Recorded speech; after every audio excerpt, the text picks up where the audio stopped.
नमस्ते और आपका स्वागत है इस सफर में जहां हम जानेंगे शराब के इतिहास के बारे में। ये एक ऐसी कहानी है जो हजारों साल पुरानी है, जिसमें छुपे हैं राज, संस्कृति और इंसानियत का सफर। शराब एक ऐसा पेय जो सदियों से इंसानों को मोह रहा है।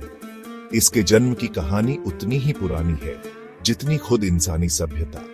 आदिमान काल से ही इंसान ने इस पेय को बनाया, पिया और इसकी पूजा भी की है।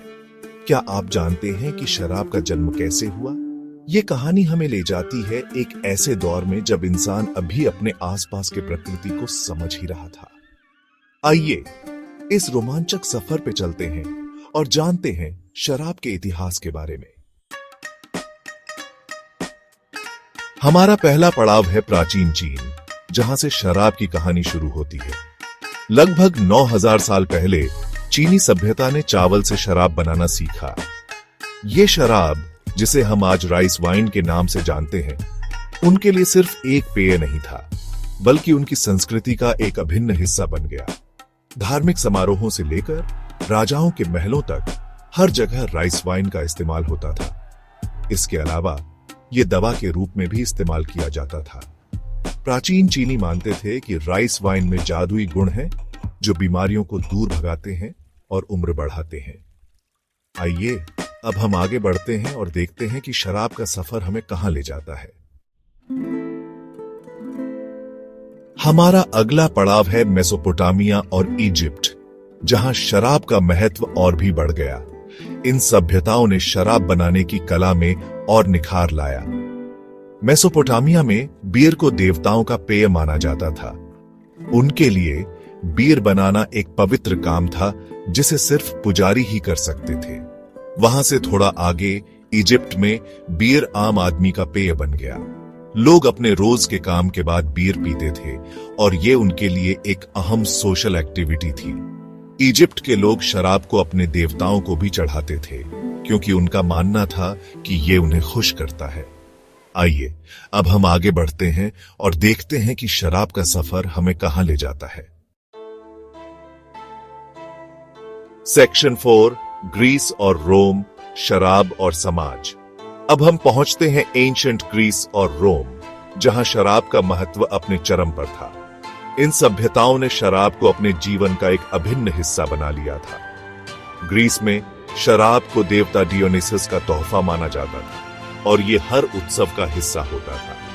रोम में शराब को सोशल स्टेटस का प्रतीक माना जाता था। अमीर लोग महंगी और अच्छी क्वालिटी की शराब पीते थे, जबकि गरीब लोग सस्ती और कम क्वालिटी की शराब पीते थे। शराबियों के लिए अलग अलग बर्तन भी होते थे, जैसे कि काइलेक्स, एक चौड़े मुंह वाला प्याला, और कंथारोस, 2 हैंडल वाला प्याला।